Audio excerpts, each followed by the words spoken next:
recording. Admitting.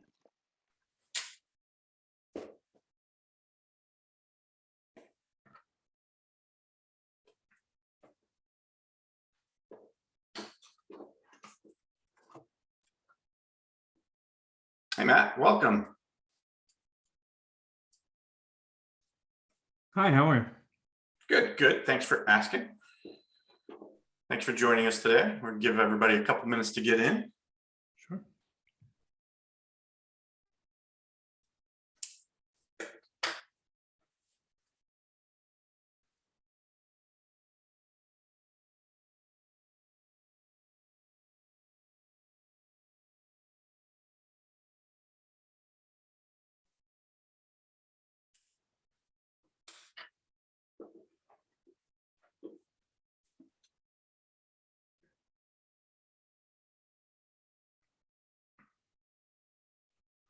Matt, I do have a curiosity question for you, just because I always love to see what it looks like from the other side.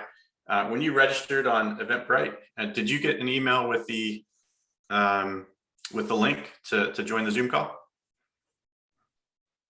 I don't know if I got the link when I registered immediately, but I did get an email maybe about 30 minutes ago with the link. Perfect. Okay. Mhm. I know what buttons I click, but it's always tough to see what everybody else sees. Sure. Thank you.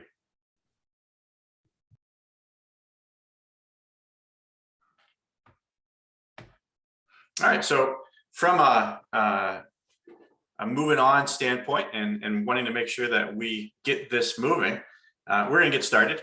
I know that we'll have people join us as we go, especially as they're digging through their emails to find the links, and I want to be respectful of everybody's time and get us moving. So if you came here today to talk about Cyberbacker and our Maryland launch, you're in the right place. Thank you for coming and welcome to this call.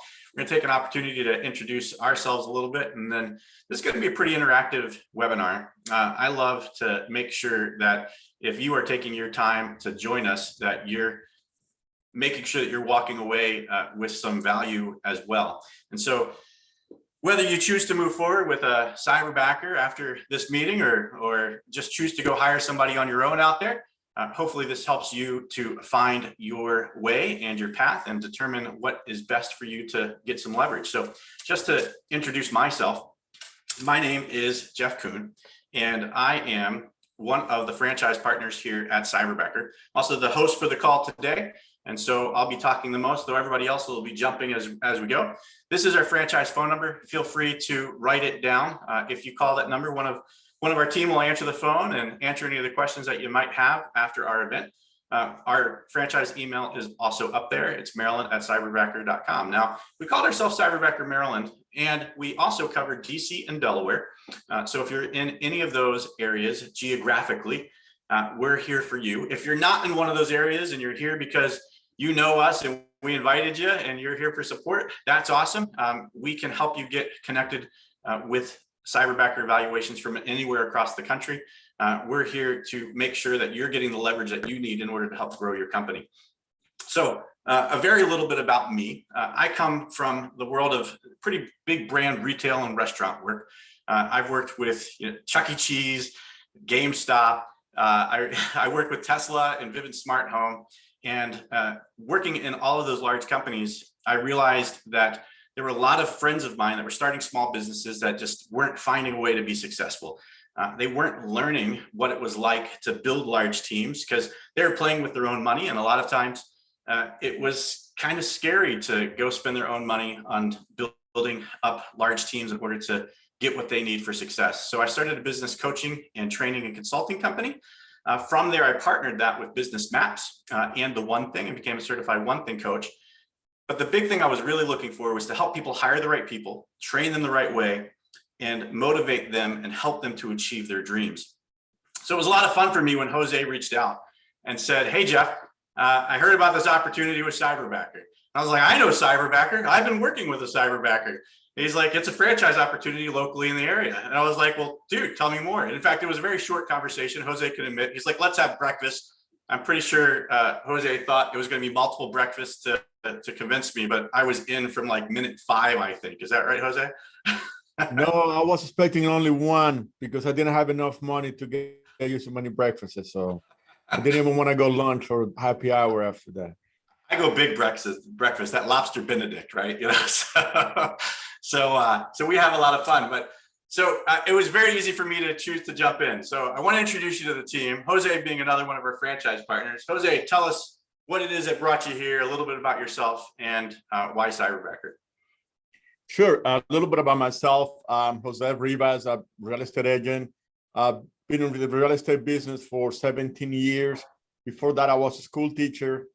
And when I decided to start my brokerage, actually, in 2007, I didn't have any experience on business, how to run a business, how to hire, any of that stuff. I got lucky. I got a great admin about 12 years ago that stayed with me. That's Maria. You're going to meet her later.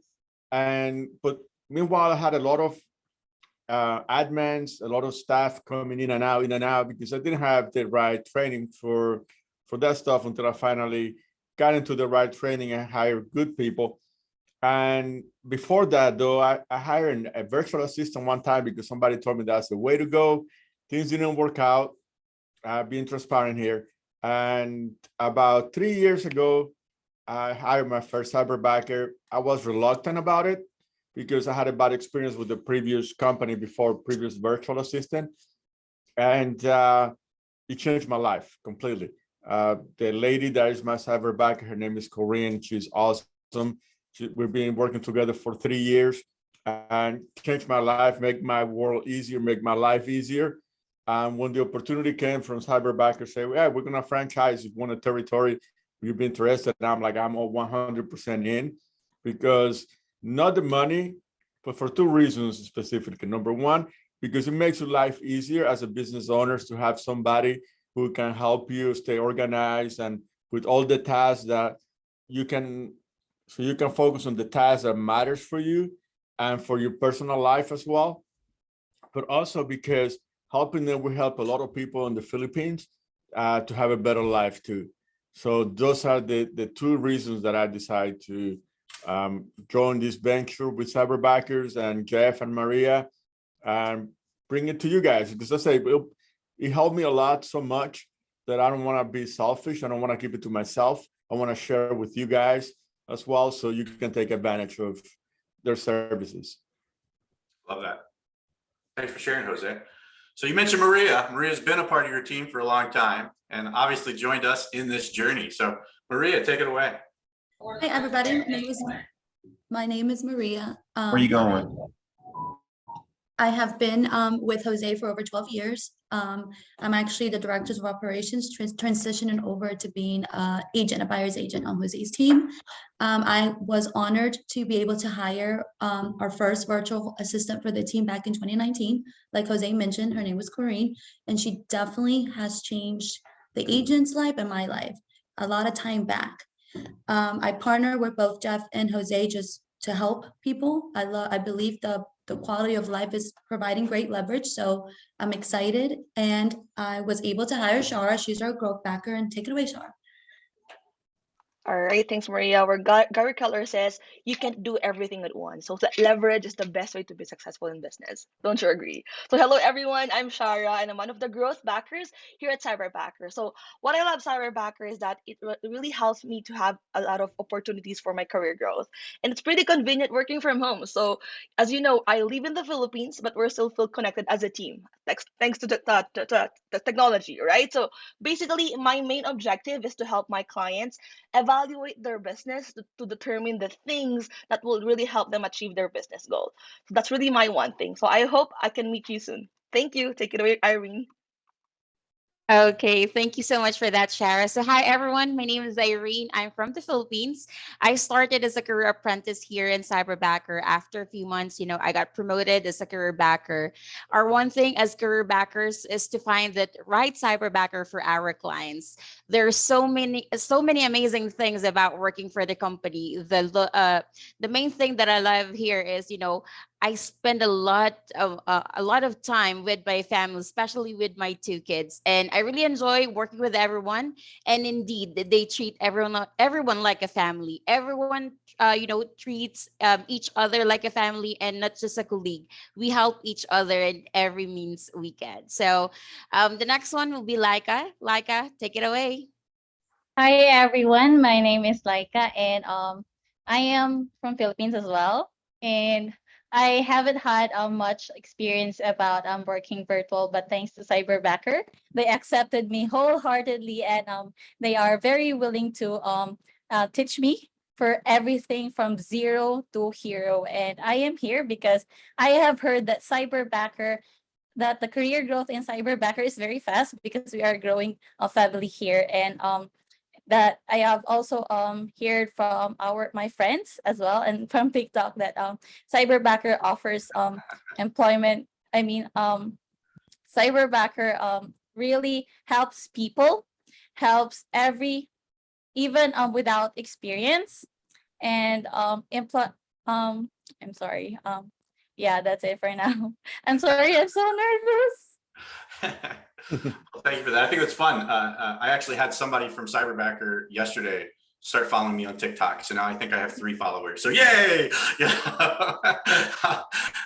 So tons of fun. But I think that's a huge point out, a huge lift, by the way, right? Is Cyberbacker is on all the social medias. And as a result, they also have a lot of employees that know how to really handle social media growth, SEO, all sorts of back-end support, from that effect. So thanks for bringing that up. What I really love that everybody brought up is how Cyberbacker is changing lives. And what's interesting to me about that is we had 3 people that talk that are from the United States. We had 3 people that talk that are from the Philippines, right? And from that, so far, everybody's mentioned how Cyberbacker has helped to change their lives. And that's pretty cool for me because, like everybody talks about global reach, especially this pandemic has really started to bring everybody into a much more global circle. And it's fun for me that we can do things here in the US and spend our money in such a way here in the US that grows our business, but at the same time is helping others around the world, which is kind of fun. So we do have a couple of other guests, Robbie and Harold. I don't know if you two were planning on talking today or not, but I do want to give you an opportunity before we move into the rest of the show, if you wanted to say anything. Yeah, just a brief introduction. Thanks for the moment, Jeff. Great introduction, everyone. Great meeting. My name's Robbie. I'm the Vice President of Launch at Cyberbacker. We are the division that helps all the franchise, launch their business in their specific territory. So we might be connecting with some of you guys soon. Thank you. Great. Awesome. All right. So, Harold, there you go. Go ahead, Harold. Yep. Thank you for the introduction there, Jeff. Basically, I'm Josh. I'm the graphic artist for the launch team. I help Robbie hand in hand with helping franchisees with their marketing materials. And that's it for me. Thanks. Awesome. Welcome to both of you. And as I mentioned earlier, I love interactive Zoom calls. So, you don't have to show yourself on camera. But we have the chat as an option. You also obviously have an unmute as an option. If you want to be, fully all in and jump in and join us on camera, that's great too. Because then as I'm talking, I know who it is that I'm talking to. And as we go, I'm going to ask a lot of questions. I'm one of those kind of annoying guys that I'll just sit there and wait for the answer. So if you don't answer, please save me and don't make us wait too long and quiet, right? So a big part of this though is making sure that you're walking away with what you need to know in order to make sure that you're getting the leverage that you need to grow your business. So it really starts with this first question, and that's, should I get help? Not necessarily talking about psychiatric help. My wife would tell you that, yes, I do need that. From looking at all the other things that we do in business, I mentioned that I came from very large brands, and I can tell you that from very large brands, I know that having help helps me do the things that I need to do, whether it's working out at the gym or just focusing in on the tasks that I really should be doing at work, as opposed to the ones that can sometimes be a little bit more distracting, right? So first thing I'd like to do is open up the floor to each of you. Why did you decide to take an hour of your life today and join this call? What are you hoping to get out of it?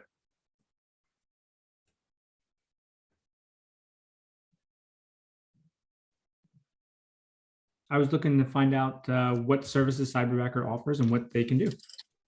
Okay, so what services? Perfect. Hello, Cynthia Davis here from Maryland, DC region. I just hired my Cyberbacker, and I'll be doing interviews on tomorrow. And I know this was the Maryland launch, so I just wanted to come on to get some additional information just about Cyberbacker in general. Okay, well, great. Well, welcome, welcome. Hopefully that gave you a little bit of additional. You got to see Shara and Irene face to face, which you may have already done before too. So that's awesome. Yes, I have. Thanks. So you've already had a chance to speak to both Shara and Irene then, right? Yes, I did. Yeah, awesome. And so they were just as mean as they come off, right? No, very great, fun, informative, and professional. All right, perfect. Love it. Love to hear that. So we'll talk a little bit about services later on. There is a part of the presentation where we're going to talk about what it is, what services that you're looking for. And as we talk about that, we'll have a chance to chime in and let you know if it's services that we provide, right? So as we keep moving, anybody else want to share before we move on? This is Leslie DeFore from the Maryland DC area as well. Cindy and I know each other very well. I'm kind of on the fence. I met with Shara already, and I'm still trying to make a determination as to if I want to join or not, or sign up. Yeah. Okay, perfect, perfect. Well, I should be quiet then and let them talk, because I don't think I'm going to help you. And I'm just kidding with that. But so nobody likes to listen to me too much. So to jump in, let's talk really quick about what we're going to explore. And we've got this timed just about perfectly, so we'll be letting you out right on time. If people want to hang on and ask some questions afterwards, obviously you can feel free to as well. But the pieces that we're going to be hitting up today, first we want to know, when is the right time to hire? What are we hiring those people to do? Those services that we were just talking about, right? How do I know if I have the right people working for me? A, if I have anybody working for me, right? And B, how do I know how to hire the right people? How many people should I hire? The truth about finding talent, like if anybody has ever gone down the interview train before, I've interviewed probably more people than just about anybody that I personally know. I know that sounds crazy, and I won't even tell you the number on the phone on this call. You'll think I'm lying to you, except for maybe Irene. Irene might be beating me because she's been interviewing a lot. So we'll show you some of those numbers a little bit later on too. And it takes a ton of people to talk to in order to find good talent. So we'll talk a little bit more about that. So let's review our average day real quick, right? I'm going to wake up in the morning. That's usually what I do. I've got a pretty good morning routine. So, you all fill in your own blanks here.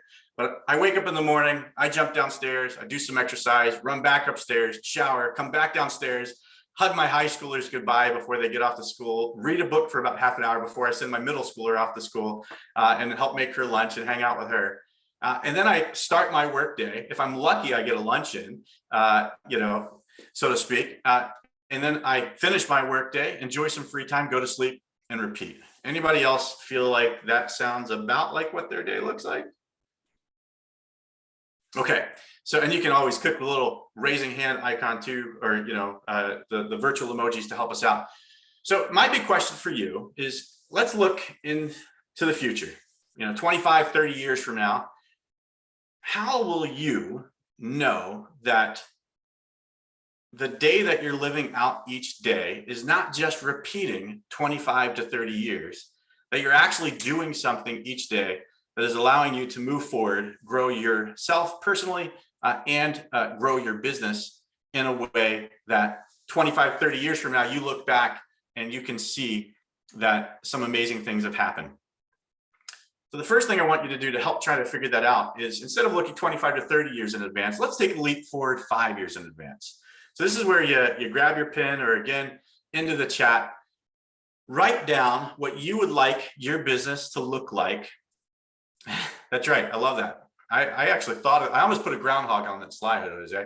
But write down what you would like your business to look like 5 years from now. Now, a lot of people, when they think of this, they think money. They think revenue. They want to think about what their revenue would look like 5 years from now. So if that's what your first thought is, what you want your revenue to look like, that's fine. Write the revenue down. But I also want you to take a moment, if you know the information, to also think about like what that means in terms of units sold, either the widgets that you sell, the homes, the properties that you're investing in, whatever it is that you provide, how many of those will you need to do in order to hit your income goal for 5 years from now? So take a moment, write that down. And if somebody wants to come off of mute and share it, that'd be awesome.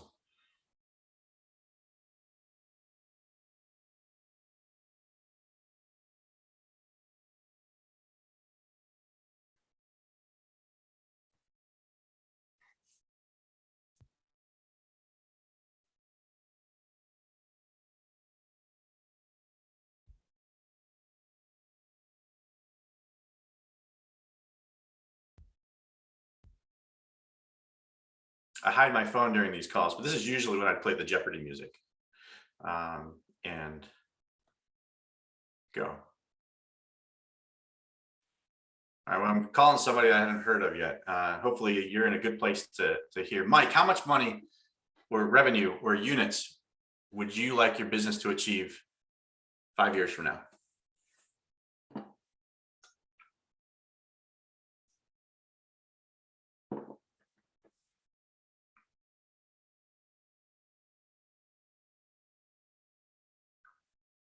All right, then we're gonna jump over to Leslie. Leslie, you were asking us a little bit more about the business. How much would you like to achieve? Well, for me, I want my business to be more an automatic pilot. So Okay. I want to work mainly, as we always talk about, in my 20%. Okay, yeah. And that's where I am. As far as units sold, 5 years from now, my projection is at least 150 units a year if we're looking at 5 years from now. But that would be with a team versus a solo agent. So that's where I'm going. Get that done solo, it's almost right? time for me to retire and move on. I'm an older agent. So I love that. So 150 units 5 years from now, focusing on that 20%. I just did a Facebook Live on 20% yesterday. So right there with you. Big part of making sure that you get the right stuff done. Thank you for being vulnerable and going first. Anybody else want to share? So 150 units for Leslie. So Leslie, how many people are in your team right now? actually, this year, I'm just starting it, to be honest. Okay. So I'm mentoring right now and just trying to feel my way through to find, the right agents for my team. All right. That's great. I love that you're getting started. So if you were to, again, be vulnerable again, how many units did you do this past year? I didn't do as many as I wanted to. I did about 15 units, but this year I should double it. Okay. So 15, and you want to get to 150. And so, yeah, oh yeah, of course. Absolutely. Completely understand that. So how many, and so if you wanted to double it, that would be 30. So if you were doing 30 units, how many people would you need on your team in order to be able to accomplish 150 without going insane? I think I would need, and when I did my plan, I needed at least 5 agents. Okay. Yeah, I mean, that's that math works, right? 30 times 5 equals 150. So that math works. And so if you had 5 agents working to sell, and then probably yourself, because you mentioned you wanted to kind of move into a leadership role. So you're working 5 agents, you have yourself at 6. How many people for support would you need in order to hit that number? I probably need an assistant, maybe an assistant, 2 transaction coordinators, and maybe another virtual. Okay, so about 4 people. Correct. Okay. All right. So you would have 10 people on your team 5 years from now, you and 9 others at least. Yes. Okay, great. Well, thank you for taking some time to envision with me today, right? Like that's a bit of the start. And so like I said thank you. Okay. we often talk about, having a plan and taking steps in order to move through it. One of the big things that we need to understand here in looking at that plan is what that's going to look like to a payroll, right? You've got real estate payroll for team members. You also have obviously some different comp splits set up for people on the team. I know we've been inviting a lot of businesses to this call. And so depending on what business you're in, that's going to look a little bit different on your budget line. But one big first question that needs to be asked is, who here is working on a budget? Like, as opposed to just letting the money come in and taking that as your pay, who is at least making sure to run their finances on a budget and knowing how much money they're allocating, paying themselves a salary, looking at how much money they have on the side to pay members of their team.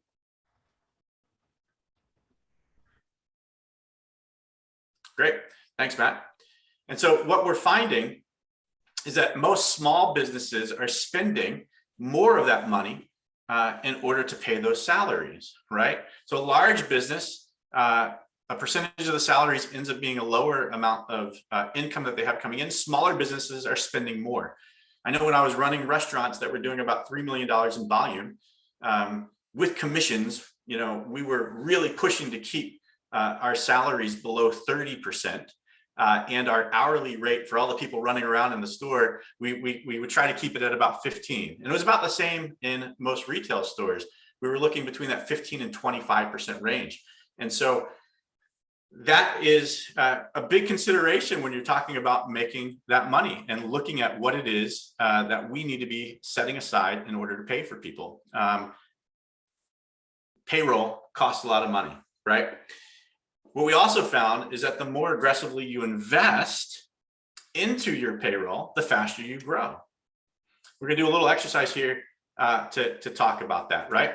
So as we go into it, we wanna ask ourselves, do we own a business or do I own a job, right?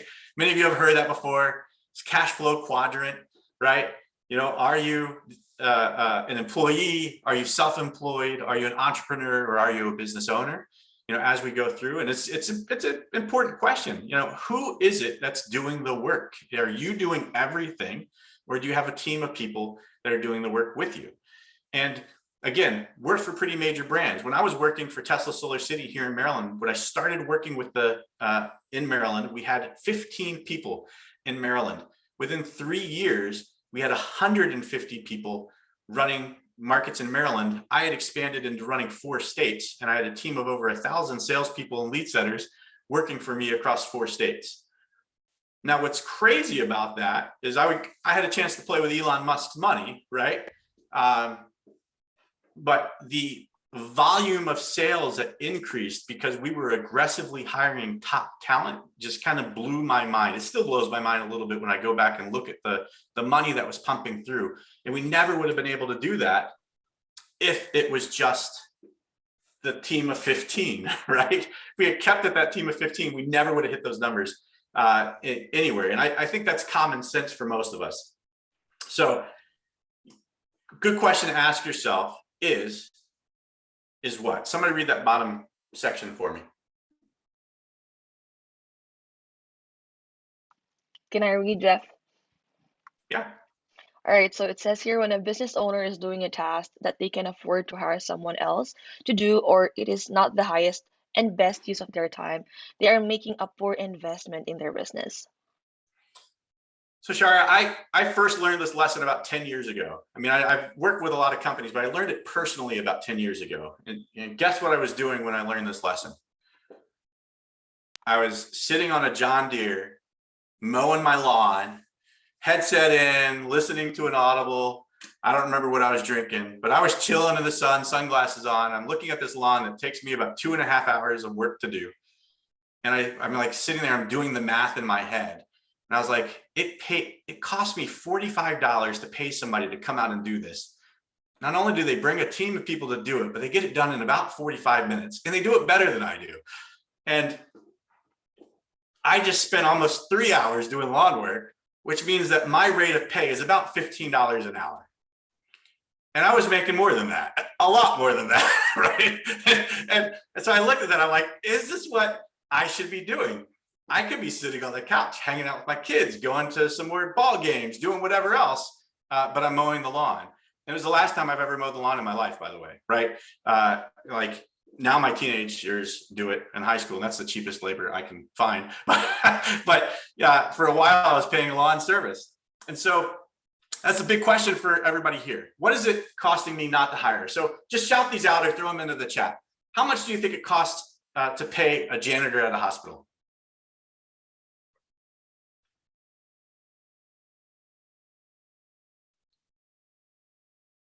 Anyway, shout them out. Rapid fire. Here we go.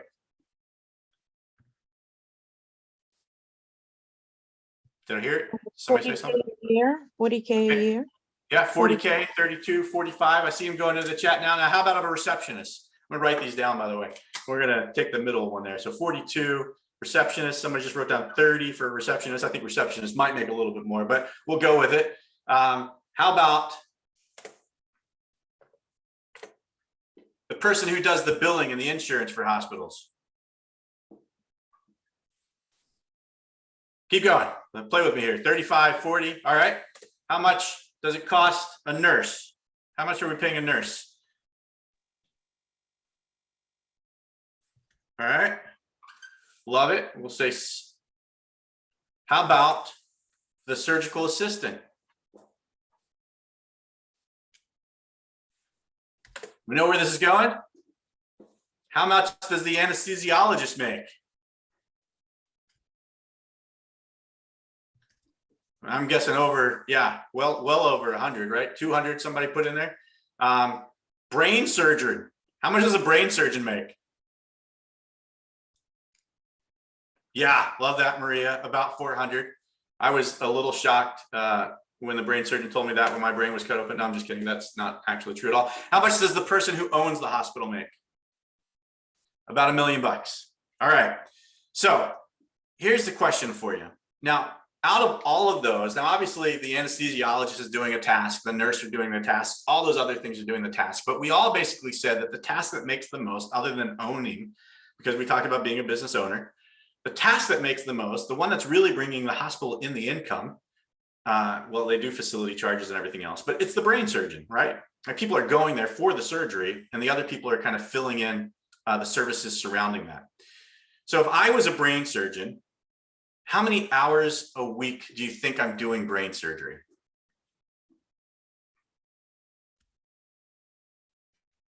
Just 2? 5? I don't know. I mean, I don't know the real answer. I actually, one of the things that I did is I helped the dental surgery center over the years bring in patients to do the surgery. And they had a really unique concept. Their focus, so this is a Maryland, DC area dental surgery center too, by the way. So if you ever want more information, let me know. But they focused on their one thing, which was just focusing on these surgeries.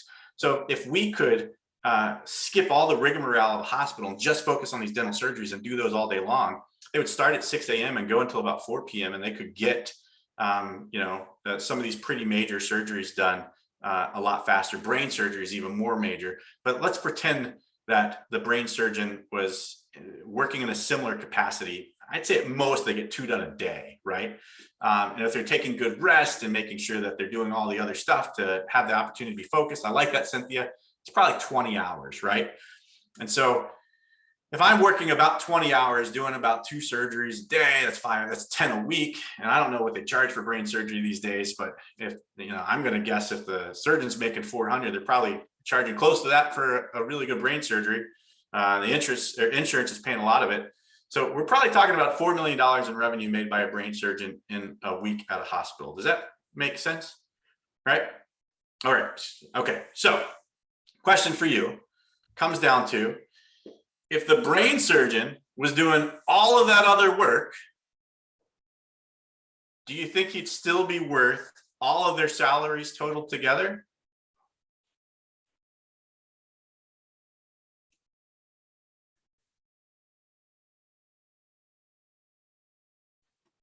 All right, so we don't have enough time to do that. No, there's no way, right? Like we're watering down our value when we start doing the work that we're not getting paid to do. That's not the expert work. So I already said all these answers. Great. Moving ahead then. Less revenue. As a result, though, less revenue gets brought in too, right? Because now I'm doing all these other activities. I'm spending all of my hours doing receptionist, billing, greeting people at the door, calling people back, scheduling appointments, right? Taking the time to do the anesthesiology instead of just moving from room to room to do surgeries. Being my own nurse, cleaning all the goods afterwards, right? Sweeping the floor, emptying the trash. If I'm taking all of my energy and focusing on all that other stuff, there's no way I can bring in as much revenue. And the quality of my work will also go down. I'm distracted. I'm not focused on my one thing. And because I'm not focused on my one thing, I'm not becoming an expert at it. I'm not becoming a master at it. I'm just distracted. So we find this same thing often, that when we don't hire according to our skill sets, when we don't hire the people to provide the support in the right area,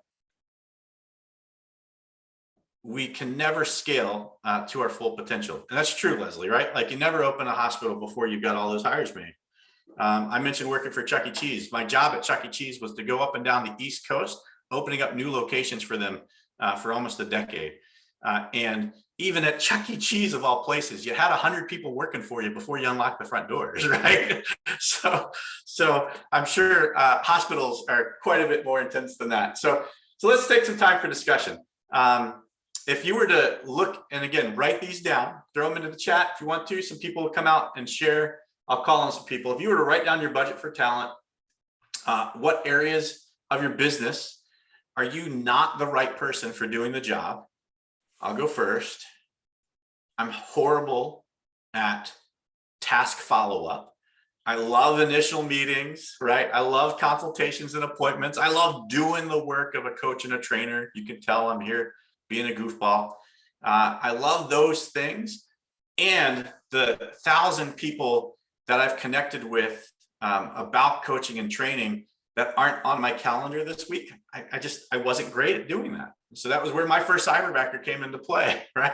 Was a gentleman named Frank, who I still talk to on a pretty regular basis, even though I'm running this, and he was doing all the follow-up tasks to help us determine, where I could be doing more coaching, where I could be doing more training, who has some new needs, just keeping in touch, keeping the connections open and having those conversations, because I wasn't very good at it.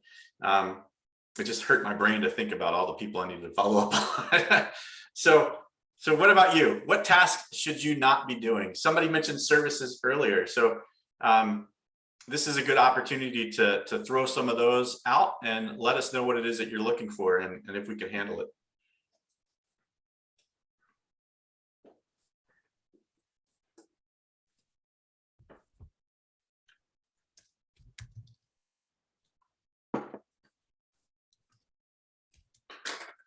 So Matt, if I was to call on you, you mentioned services, what would you like to be taken off of your plate?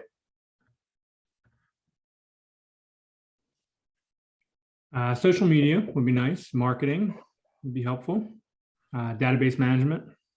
Okay, social media, marketing, database management. Social media is like that thorn in everybody's side. We all know we need to do it, and we'd much rather scroll than actually work it, right? If we were to be on it, or not scroll at all. I'd probably never be on social media at all if it wasn't for my job. And that surprises a lot of you, because many of you see me on there a lot, right?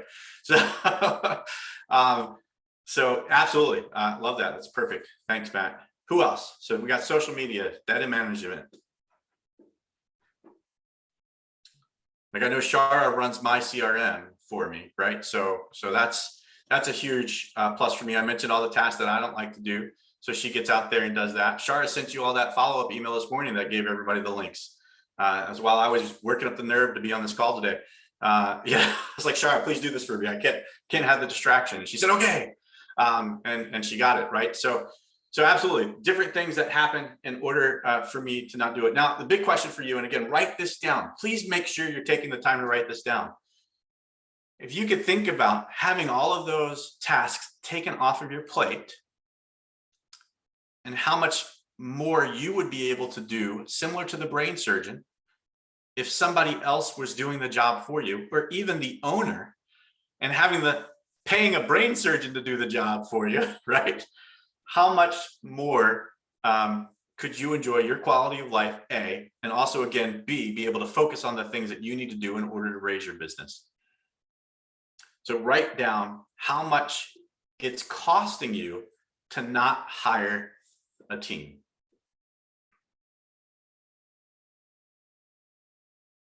It's a tough thing to figure out, but like we just talked earlier about Leslie's goal of hitting 150 units, right? So if Leslie's goal is to hit 150 units, Leslie, I don't know how much you made this year, but I'm just going to pretend. So if you did 15 units and you made an average of, let's say, $6,000 in commission per unit, that puts you at about 90,000. So if you're doing 150 units, that puts you about 900,000, right? And the difference between 90,000 and 900,000 for Leslie is 9 crucial hires, right? Yeah. So it's a 1 in 10 ratio for you, Leslie. For every person you hire, you get an extra 90 grand, right? Like that's pretty amazing. So that's the cost of not hiring talent for Leslie. Everybody else has a different number. Perfect. All right. So when it's a business of one, what should your first hire help you do? Matt just listed a few of those off for us. You know, we know they're going to provide business support. They're going to help us get rid of those distractions. You know, like earlier, I knew there was a fear that some of y'all didn't get the link, and I wanted to make sure everybody got it in time. And that would have been a big distraction for me. And so get rid of some of the menial tasks, email filtering, answering phone calls, data entry, any other repetitious and simple tasks. There is a cyberbacker that we know that works with our CEO, kind of like he's Iron Man. In fact, I just have one of my coaching clients that's going to meet with 𝗙cie about having the same effect, because when he heard that our CEO was doing this, he's like, I need that in my life. And she just basically hangs out with him all day long on an earpiece or on his Zoom calls and takes all the notes and does all the things just as an in the background virtual assistant. So when he says, I'll email you that, she emails it. She's taking the notes, she's keying in all the stuff. When he jumps in his car, she gets the next call onto the phone and tells him who he's going to be talking to and what he's going to be talking about while he's on his way to his appointment. She sits in his ear during his appointments and takes the notes and sends the docs and does everything that she needs to do just in the background while he goes on about his day. And so that way, when his day is done, it's done. It's already all done. He doesn't have to walk back and do any of that, which just blows my mind. Like, I smile thinking of it. Like, that's going to be one of my next hires. I know it is. It's going to annoy the heck out of my wife, you know. She's not going to know if I'm talking to her or to somebody else. And like, that's how we grow, right? So because we go through a little task list that we're presented with as tasks, we have to determine if we're going to enjoy the task. Is it something that makes us happy? And if it is, sometimes we're going to put it under our schedule and complete it, right? If it's not something that keeps us happy, does it help us generate income? If it does help us generate income and we can't outsource it to one of our people, we got to do it anyway, right? Because some of those things, it just requires the business owner to get in there and get done. If it can be outsourced, then we're going to reach out to somebody that's on our team and request assistance in completing the task. But the big catch to that is obviously that we got to have the people on our team in order to be able to do that, right? So is this task an obligation? If it is, again, it kind of jumps back up into the run. And can it be outsourced? If it's not, then we need to eliminate it.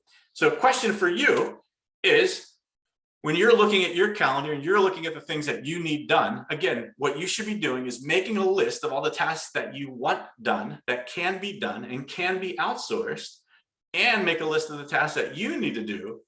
And then anything else that's not on that list, those are things that can probably come off of the list.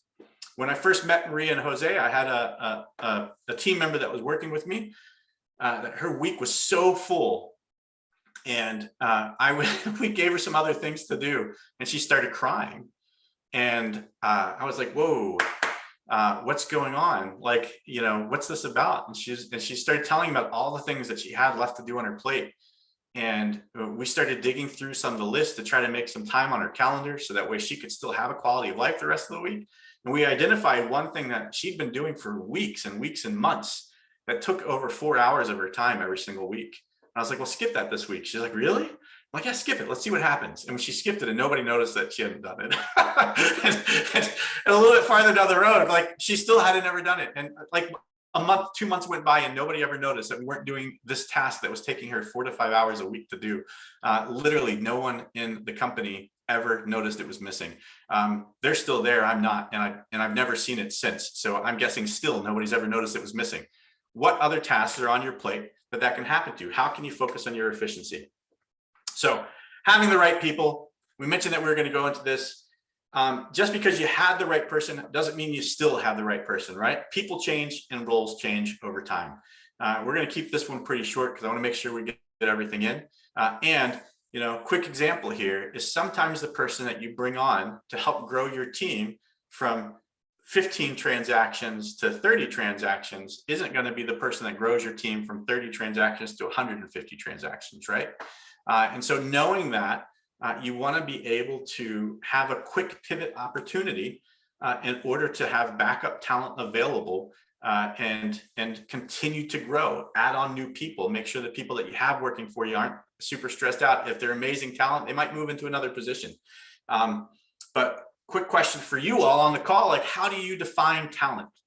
So if you were looking to hire somebody great for your team, how would you define talent?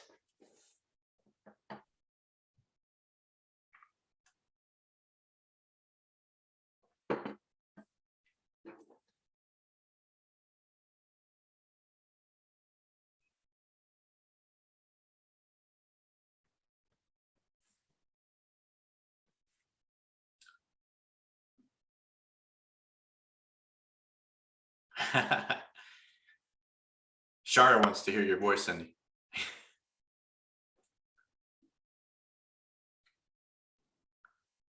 Somebody who looks to take on even more tasks than they're assigned and is looking for growth in the role. Oh, I love that.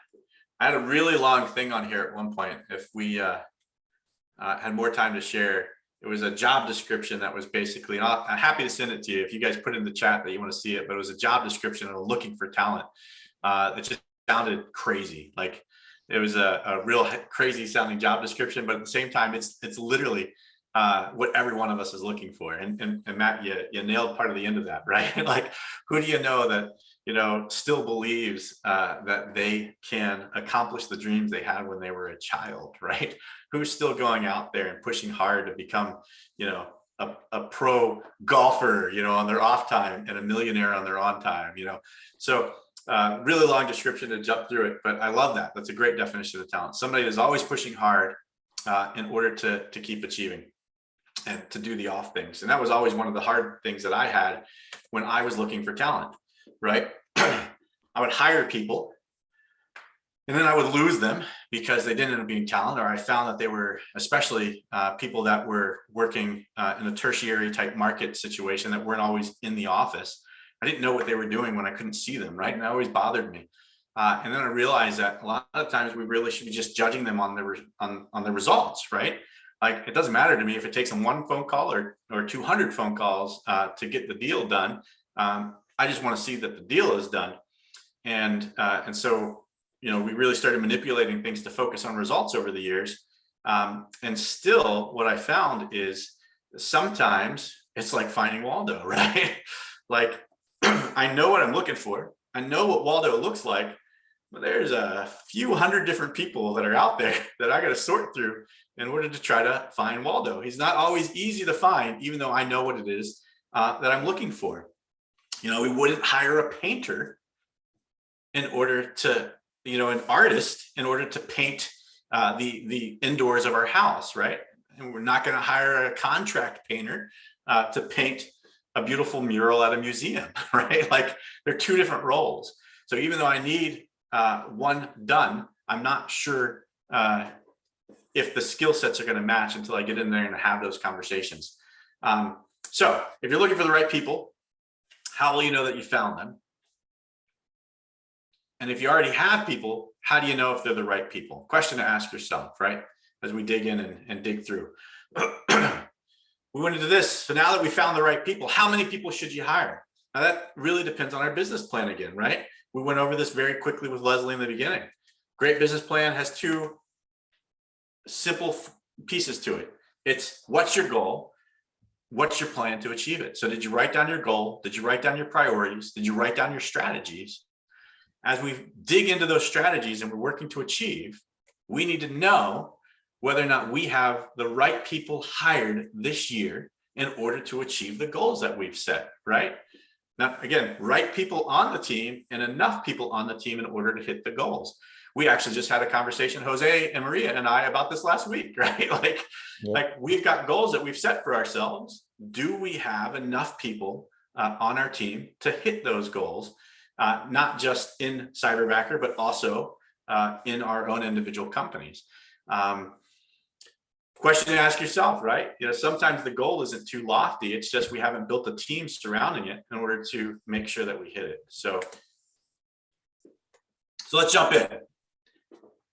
We mentioned looking at your business for 5 years from now. So imagine your goal is to increase your business 10x over the next 3 years, which, by the way, Shara, you quoted Gary Keller earlier. One of my favorite Gary Kellerisms that are out there is if you can think of the number that you want to hit and your strategy for hitting it doesn't scare you, you're not thinking big enough, right? That you should be thinking of a number that's so big that once you double it and then double it and then double it again, once you start sweating and thinking that scares me, that's about the time that you've started to hit the right number in order to start thinking in a creative way to allow yourself the opportunity to exceed the goal. So if your goal is to 10x in the next 3 years, how many people would you need in order to accomplish those goals? Write that down. Who works for you today? Who else would you still need to hire? Some quick numbers here regarding talent. We talked a little bit about finding and hiring talent. And here's some real world evidence from Cyberbacker. These numbers blow my mind, by the way, every week when we go over these. So far, they've received 225,000 applications. Cyberbacker has. And has conducted over 70,000 interviews this year. 7,000 of those, just 7,000, that's like 10%, have moved on to a second interview. 2,200 have been placed with clients, but that's less than 1% of all the applicants that are available and out there. And that's the true numbers, by the way. Anybody that's ever cold called gets that, right? You cold call 100 people, you might get one deal. When you put out a job application, a job request form in Indeed or anything else, you'll get 100 applications in and you're lucky if you find one person from that talent. And then what happens if that one person goes away? So anybody that's been out there interviewing, they already understand that. Go, Jose. Yeah, one more thing, Jeff, that is important for everyone to know. I will say, I haven't met a cyberbacker that is not college educated yet. Everybody has a college degree. They're very smart, super smart, actually.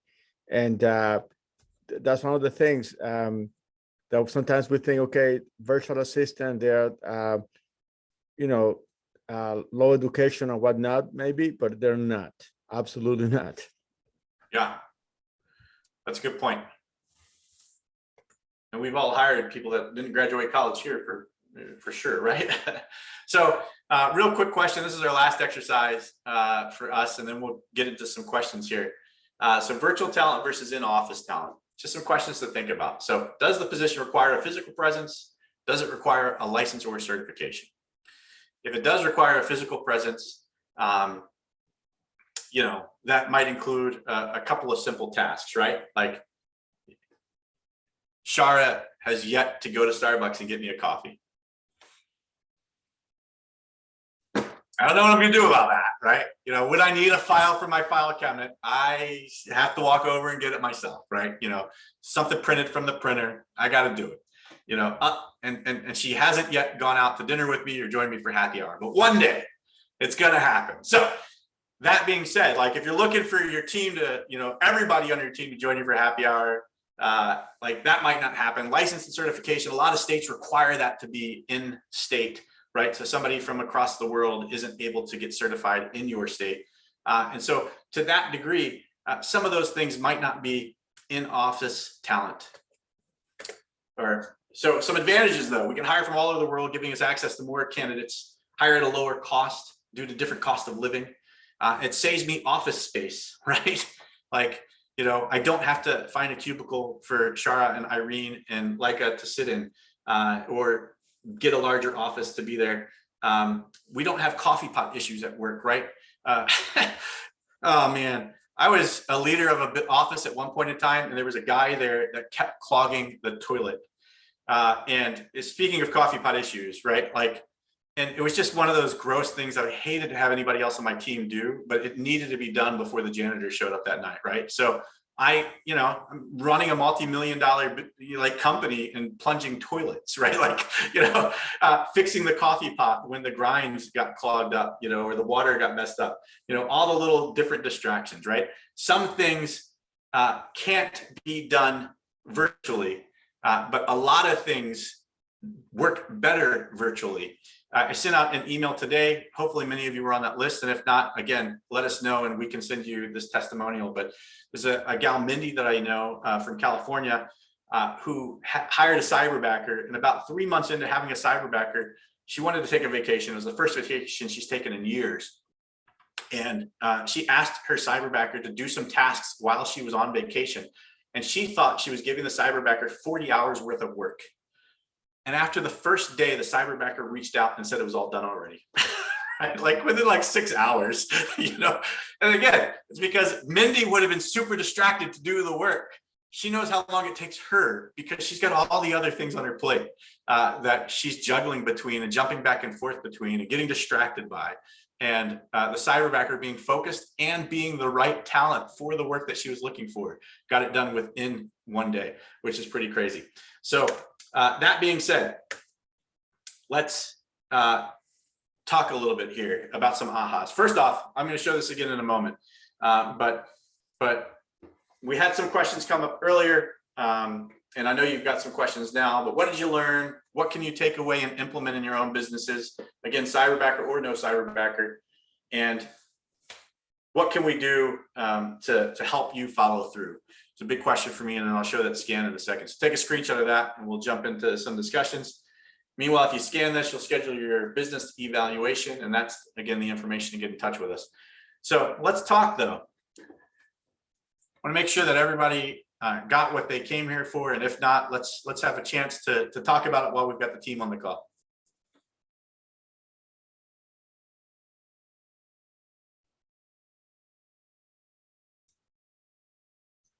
And this is why cyberbacker, by the way, right? Like, and that's the reason that we decided to start with this as our presentation for our launch. Is we wanted everybody to understand exactly how life-changing making crucial hires works, right? For you. And, just the relief, like, for those that are married, you may or may not be able to appreciate this. Sometimes my wife comes home and says, well, I don't understand, if these people did all this work for you today, what did you do? I'm like, well, I just focused on what I needed to focus on, right? I just did what I need to do. And it sometimes makes me feel a little lazy because for so many years of my life, I've been working from 6 a.m. until midnight, pulling the laptop out on my couch, working into the hours of the morning, and then getting up and doing it all over again. At one point, my wife and I worked for the same company, and she used to tell people all the time that I spent 4 hours on the couch at night, every single night, making sure that I was doing the follow-up work necessary to make sure that my people's deals went all the way through. She used to think that was an awesome thing, and she was very proud of me for putting in that extra work for my team. And it was a nice thing to do, but wow, what a difference in quality of life if I had somebody that had done that even before I got home that night, right? So how can we help you?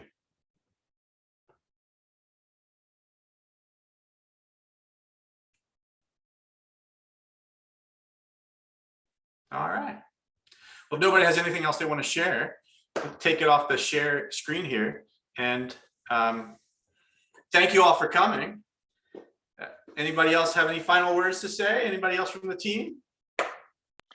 I'm looking forward to meet everyone, like Matthew, especially Matthew, Brian, Jesse. Great, awesome. Thank you all very much for showing up then. It's great. Jose, you. Maria, anything you want to say? All I'm gonna say is, thanks for being here today. Thanks for being interested in Cyberbackers. And again, you might feel a little nervous about hiring your first hire in your team, and it's gonna make your life so much better, and it's gonna make things much easier for you. God bless you. Thanks, everybody. Appreciate your time today. Thank you so much, Joe. Thank you.